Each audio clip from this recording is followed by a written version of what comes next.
21h20. Voltando então com o nosso programa Culturas e Identidades. Obrigado a todos pela audiência.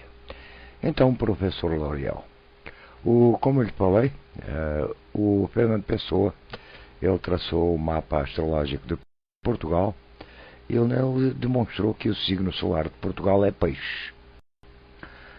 O Brasil, ele tem como signo solar o signo de Virgem. O que é que o senhor nos diz sobre a relação que pode haver, ou que se pode estabelecer entre o signo de peixe e o signo de Virgem? É possível aqui nós vislumbrarmos uma conexão de missão entre Portugal e o Brasil? É interessante essa pergunta, Felipe, porque, por exemplo, Portugal, enquanto tem como signo, né, ascendente, o horóscopo de Portugal está em peixes. O horóscopo do Brasil está em Virgem. Né? Entretanto, o horóscopo do Brasil em Virgem é o horóscopo do Brasil do 7 de setembro. Certo? Porque quando Cabral chega, não é Virgem. Um outro horóscopo. Mas vamos pegar essa associação do Brasil já com Dom Pedro I. Vamos tentar fazer essa associação. Ora, Virgem não é Aquário. A nova era é a era de Aquário. Então, assim, como é que é possível pensar em conciliação dessas coisas todas? Vamos fazer vamos tecer algumas considerações rápidas sobre peixes. Por exemplo, o signo de peixes, né?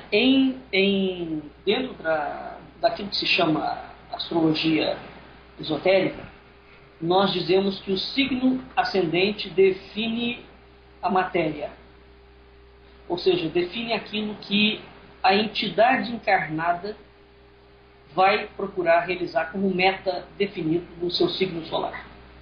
Então, se Portugal tem como signo solar os peixes, qual é a meta, a missão de Portugal, tendo em vista o signo de peixes? Esse é um primeiro ponto. Na iconografia, por exemplo, da astronomia, o céu, os signos de peixes no zodíaco, eles são dois peixes colocados em sentido contrário. Né?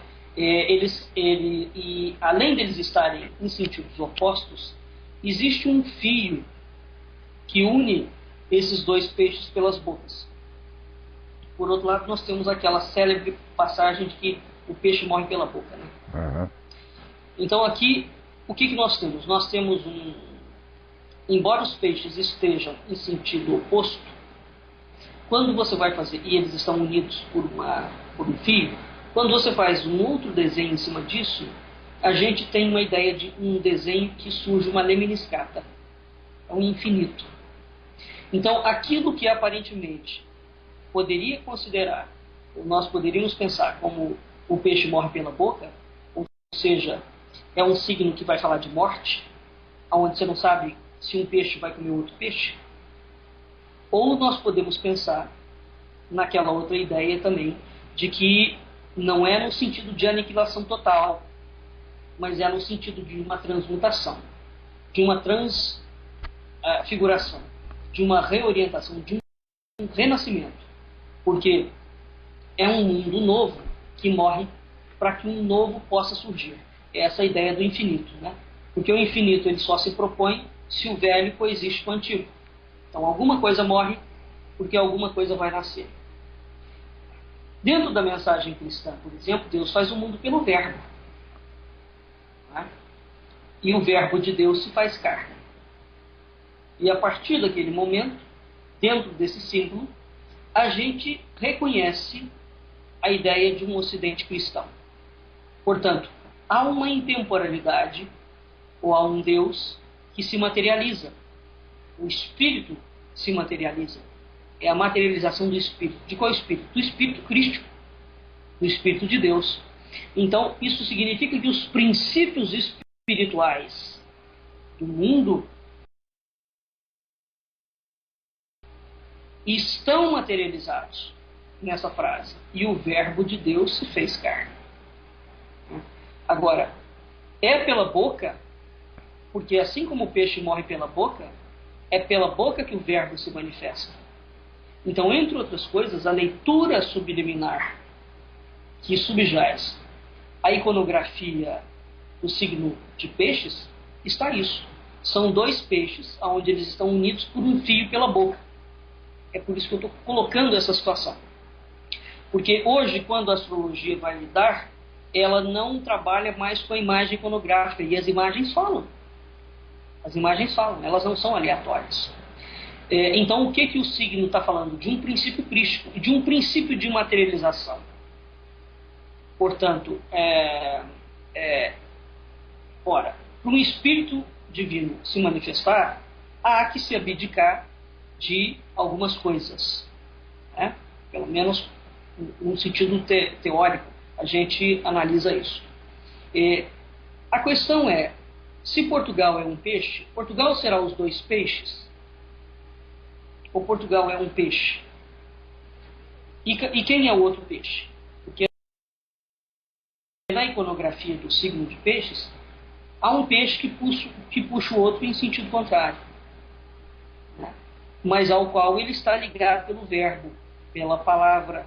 A minha pátria é a língua portuguesa.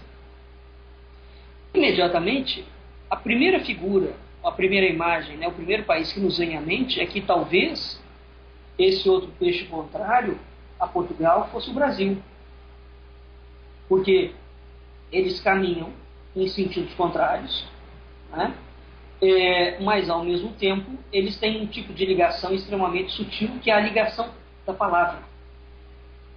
E é interessante isso, né? Porque hoje, além dos laços de afinidade, a ideia da língua, aqui num sentido material e espiritual do termo, é uma analogia profunda dentro dessa relação. Né? E que é uma relação que não é tão evidente em Portugal, de nós com Portugal. Né? Mas efetivamente existe esse binômio Portugal-Brasil, que é uma ligação pelo verbo. Então essa ambivalência do signo de peixes, porque ao mesmo tempo que ele é um signo que fala de espiritualidade, ele é um signo que fala de materialidade, isso é uma meta que Portugal tem que alcançar. Portugal tem que conseguir materializar o espírito. E se for verdade, no sentido dessa leitura iconográfica, né, que o Brasil seria esse outro peixe que anda em sentido contrário à ambivalência de Portugal, o Brasil também tem como tarefa, porque se Portugal torna o espírito materializado, o Brasil terá que espiritualizar a matéria. Isso também é uma fórmula alquímica, que é a fórmula do solve et coagula, né? Que é o movimento perpétuo do universo. O espírito se materializa e a matéria se espiritualiza. Então, ambos teriam que fazer esses movimentos, esses batimentos rítmicos, porque isso está em perfeita obediência com a lei de polaridade, com a lei daquilo que está em cima, está embaixo. Né? Então, essa missão que Portugal teria de materialização do espírito, simbolizado no signo de peixes, o Brasil teria que dar continuidade a ela. Né? Agora vamos passar para o signo de Aquário. Sim, astronomicamente falando, aonde Aquário está posicionado? Aquário, quando a gente pega o mapa celeste, Aquário está posicionado abaixo do equador celeste. Isso não é uma mera metáfora, né? Porque enquanto Peixes está numa determinada zona, Aquário está em outra. E Aquário, embora não seja um signo de água, porque é um signo de ar, né? A iconografia da imagem é aquática, porque é um homem segurando um jarro de onde sai uma água. E o curioso é o seguinte, a água que esse homem derrama vai cair na boca do peixe. Então, o signo de Aquário, estando abaixo do equador celeste, nós temos aqui, dentro dessa linha, né, interpretativa que a gente está fazendo, a tradução da expressão de uma inversão de polaridade. Nós temos uma polaridade que caminha de uma nova era, né? Uma polaridade que caminha no hemisfério norte e depois ela passa para começar a para sinalizar o início de um novo mundo, ela vai passar para o hemisfério sul, certo? Então essa iconografia de Aquário, onde a gente tem esse homem carregando um vaso que derrama uma água que personifica um rio, porque é o Eridanos, né? São várias as constelações celestes onde nós temos um simbolismo anexado à água. Várias. E uma vez que o destino dos homens dependia, por exemplo, dos movimentos dos astros, né? A posição que esses astros ocupam na esfera celeste é muito significativa. E essa posição está, inclusive, por exemplo, na ideia de era, porque quando a estrela polar se desloca pelo eixo da eclíptica, né, nós temos o surgimento de uma nova era. Então a posição dos astros é muito importante, porque eles marcam, de fato, quase que um novo biorritmo. É astronômico isso, essa marcação. Tá? Então, se for verdade que estamos já dentro dessa era de Aquário, quando você pega um planisfério terrestre e coloca as 12 constelações zodiacais em cima do mapa terrestre, Aquário vai incidir diretamente no eixo Atlântico, que é onde a Europa já esfitando. A Europa fita Aquário. Aliás, a Europa não, Portugal. Portugal fita essa porção do Atlântico e o Brasil. Então, a incidência de Aquário vai exatamente em cima disso. Ora, além de tudo, existe, repito, na iconografia de Aquário, a ligação de Aquário com a Fomalhaut. Fomalhaut é a estrela alfa de Peixes astral. Essa estrela Fomalhaut era, em tempos muito antigos, ela era tida como uma estrela muito sagrada. Por quê? Fomalhaut é uma das 4 estrelas sagradas para os persas.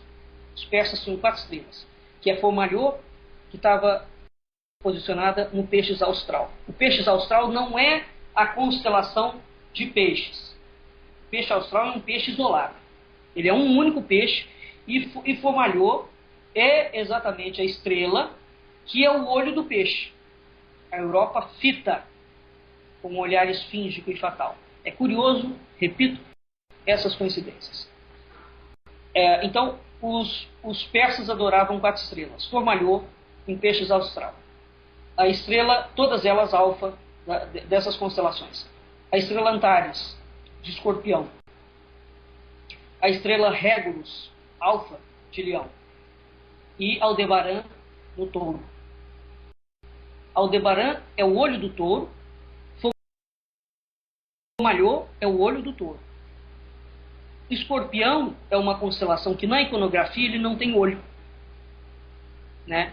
Régulus de Leão é uma das estrelas clássicas para onde está apontado a Grande Pirâmide, por exemplo, né?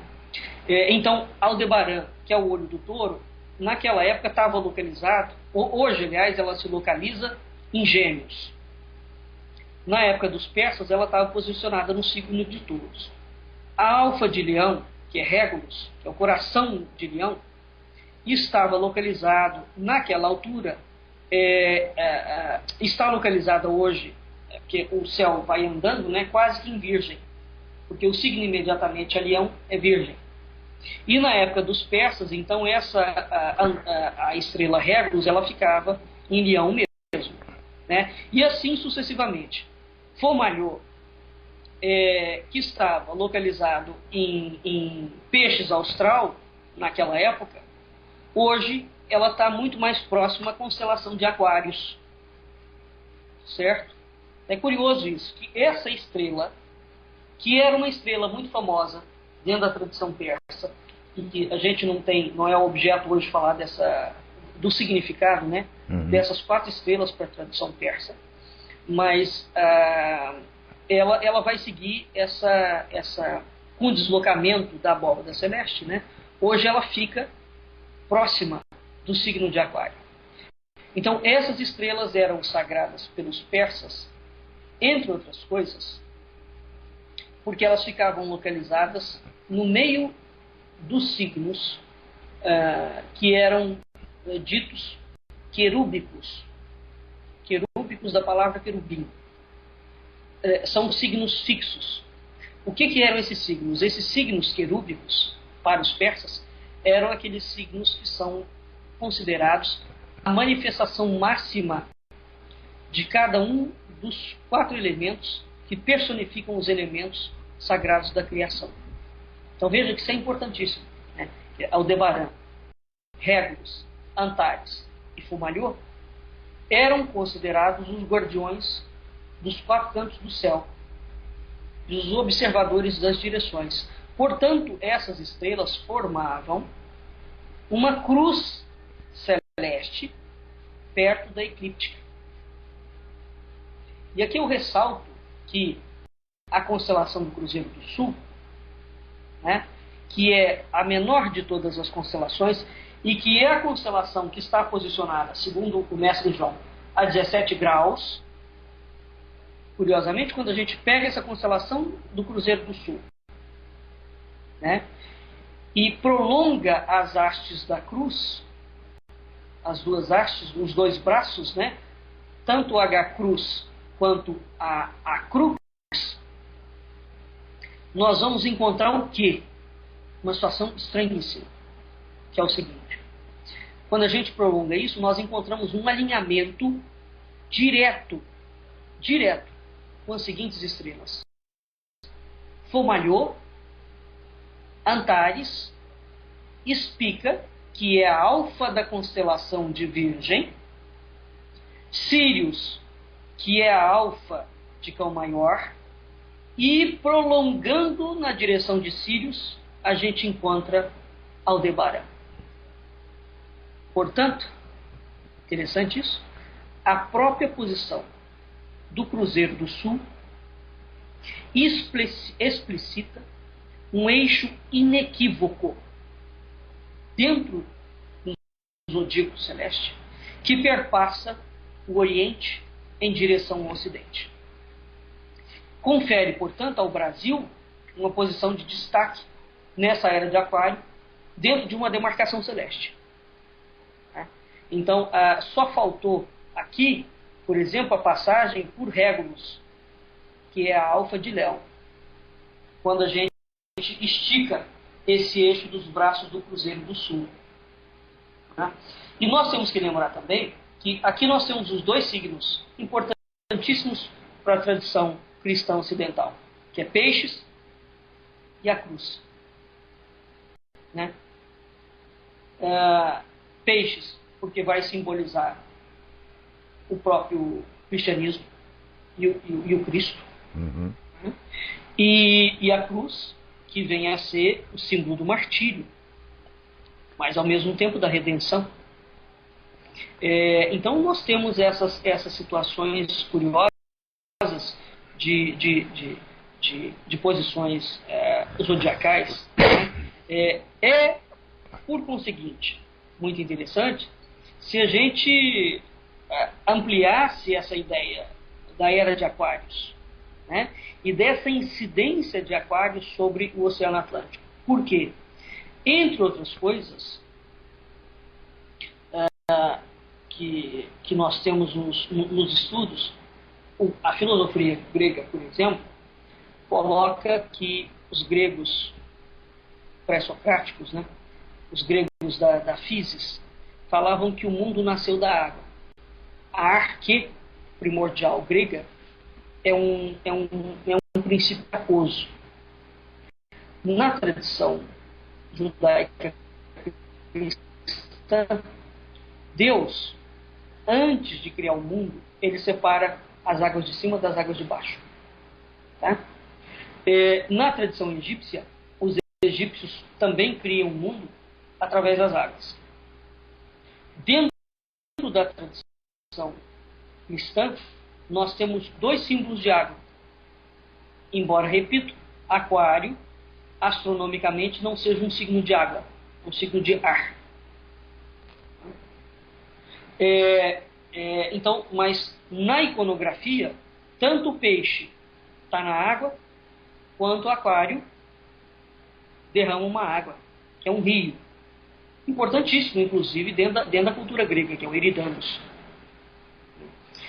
Então, é curioso para nós termos em conta essa ideia, né, das mitologias das águas de vários povos, porque a água, em vários povos, na mitologia de vários povos, ela está associada à criação, ao início do mundo, mas também à destruição.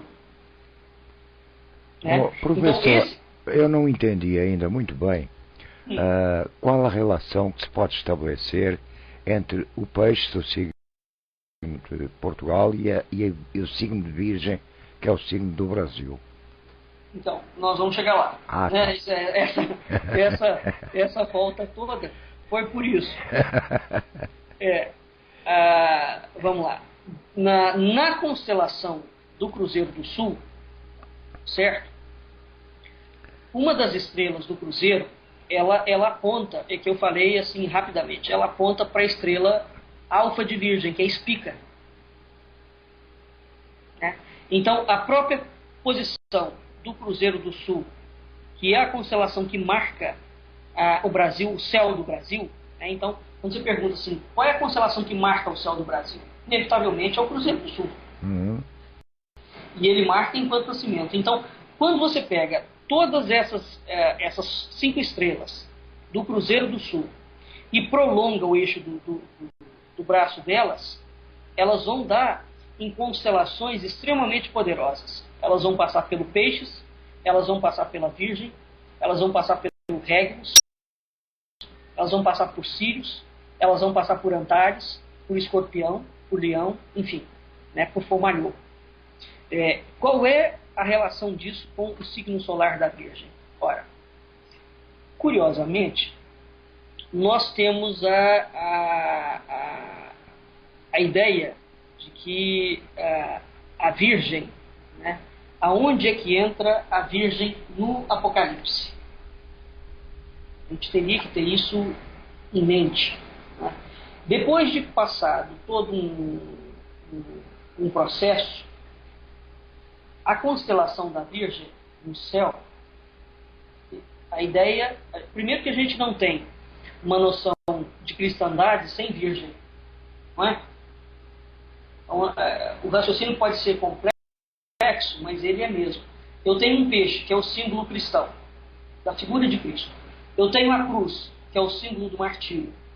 Eu tenho o Brasil no seu segundo momento, de Dom Pedro II, que está marcado pela Virgem. Aonde a Virgem aparece dentro dessas coisas? No Apocalipse. Essa ligação ela não é muito evidente, mas o raciocínio que eu vim seguindo, ele termina no símbolo da água, né? Uhum. Então, tanto o peixe quanto o aquário são signos que fazem uma menção direta e restrita à água. Toda a história de Portugal é aquática. Toda a história. Portugal é uma talassocracia, né? É um império de água. Lança-se como império de água. E através dessas águas, Portugal redescobre o mundo. Então, de certa forma, os descobrimentos foram, num sentido simbólico, uma criação de um novo mundo. Pela água. Porque Deus, quando vai criar, separa a água de cima da água de baixo. Você está separado. Portugal, depois, pelos descobrimentos, unifica todas as águas. Né? Unifica todas as águas. E é interessante, porque o símbolo do martírio enquanto a cruz, não está sobre Portugal, está sobre o Brasil, na constelação. Ora, a figura de Cristo só faz sentido se a gente tiver em mente a ideia da Virgem, de Theotokos. Aonde é que a Virgem aparece? Que é a Imaculada Conceição. Ela é um símbolo escatológico do fim dos tempos. Né? Na bandeira brasileira, por exemplo, a estrela da Virgem, a alfa da Virgem, que é a espiga, está colocada onde? É aquela estrela solitária que está acima da faixa Ordem e Progresso. Né? Então nós temos algumas constelações estranhas que ninguém até hoje explicou devidamente por que o céu, por que a bandeira brasileira... Primeiro, a bandeira brasileira é a única bandeira do mundo que tem constelações nela. Não existe nenhum outro país do mundo que tem constelações.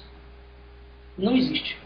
E por que aquelas constelações que não têm relação com a posição que elas ocupam na abóbada celeste foram colocadas ali naquela situação? E a espiga, a alfa de espiga, a alfa de Virgem, aliás, que é a espiga, está como uma estrela solitária acima do dígito, né, da bandeira brasileira, chamada Ordem e Progresso. Ora, quando a gente pensa no fim do mundo, porque nós estamos falando de uma nova era, certo? Certo.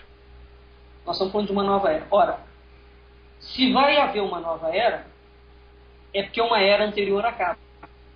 E aqui existe uma situação curiosa também em relação às profecias, Felipe. Todas as profecias dos povos falam claramente que vai chegar um novo período. Agora, todas elas também têm uma coincidência muito interessante.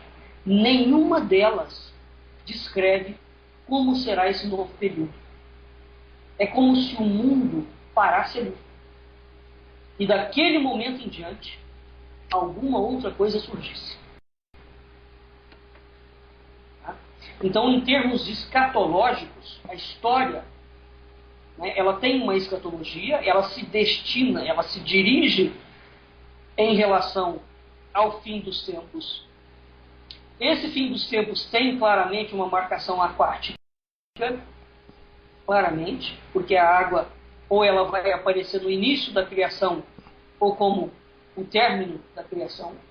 Nós tivemos alguns eventos, por exemplo, né, o evento famoso de extermínio da criação é o dilúvio, né, por exemplo. Então, na tradição ocidental, a Imaculada Conceição, que é a Virgem, ela aparece como símbolo, ela é o símbolo escatológico do fim dos tempos. Então é muito curioso a gente ter essa conjugação de constelações estranhas no Brasil. O Brasil tem sigma de oitante. O que está fazendo o sigma de oitante ali? O Cruzeiro do Sul e a alfa de Virgem. Quando a gente tem o cenário, qual é a grande importância da Virgem nesse aspecto?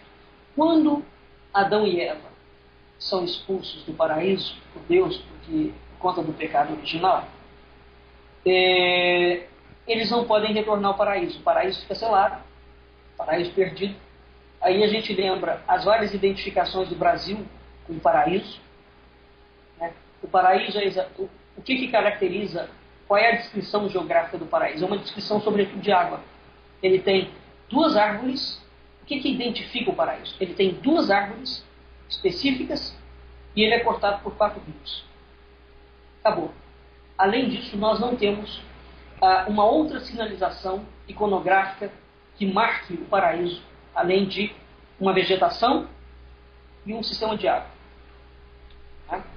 O fato é que esse paraíso, que por promessa divina o homem retorna ao paraíso, depois de um êxodo muito prolongado, como é que ele retorna ao paraíso?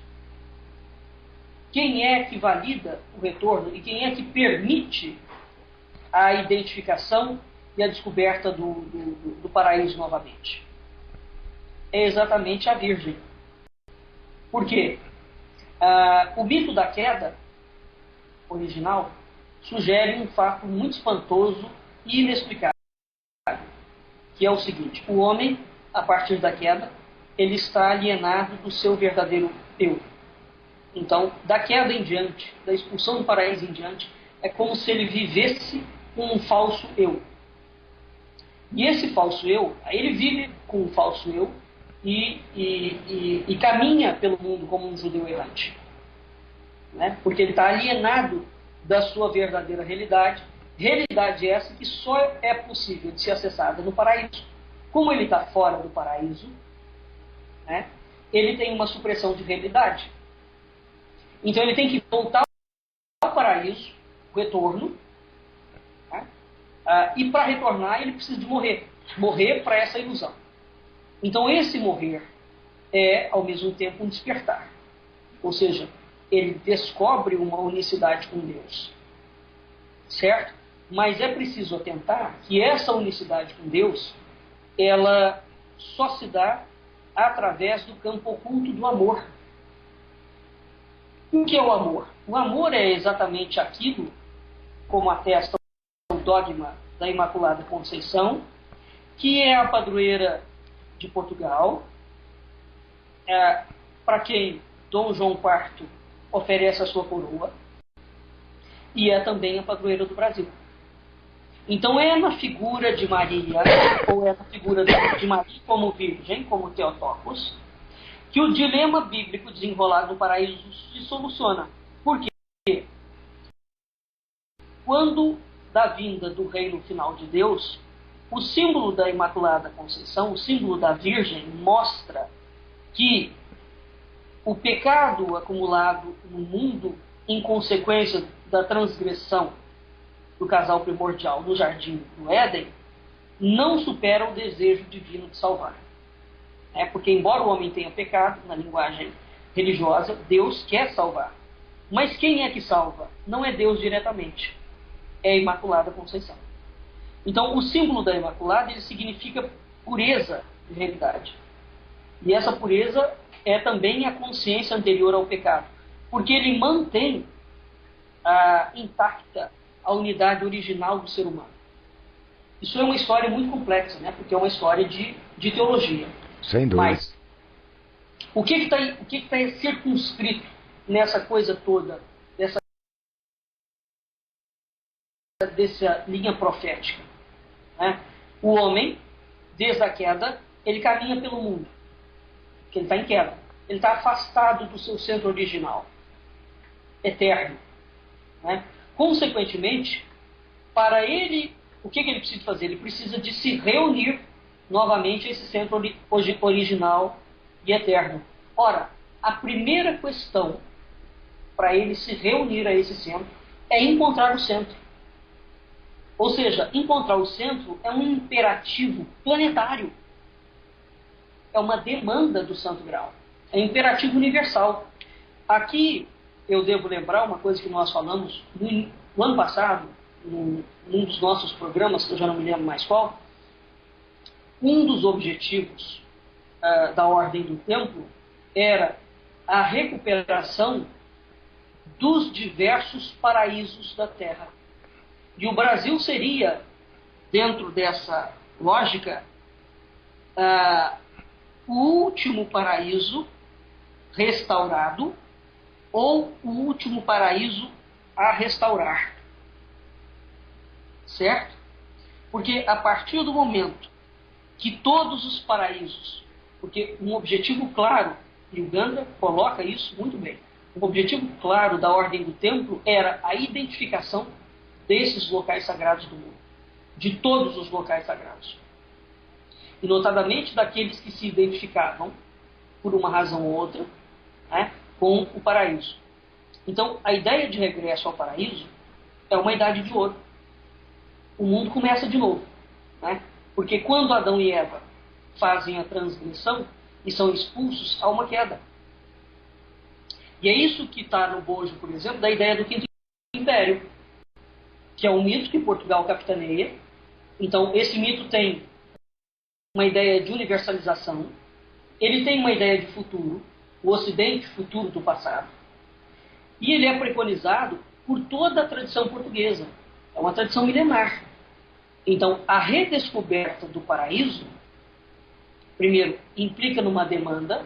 Você tem que reencontrar essas terras para habitar nelas novamente. Mas existe um gatilho aqui. Essa redescoberta do paraíso, a condição, ela tem uma condição sine qua non. Ela só pode se fazer sobre as bênçãos e o manto da Virgem. Entendeu? Entendemos. É isso aí. Bem, querido, vamos ouvir a Noite dos Alquimistas, o despertar do disco O Despertar dos Alquimistas, de Fausto. E a gente volta já já. Obrigado a todos pela audiência. Vocês estão na Cultura Online Brasil com o programa Culturas e Identidades. Até já.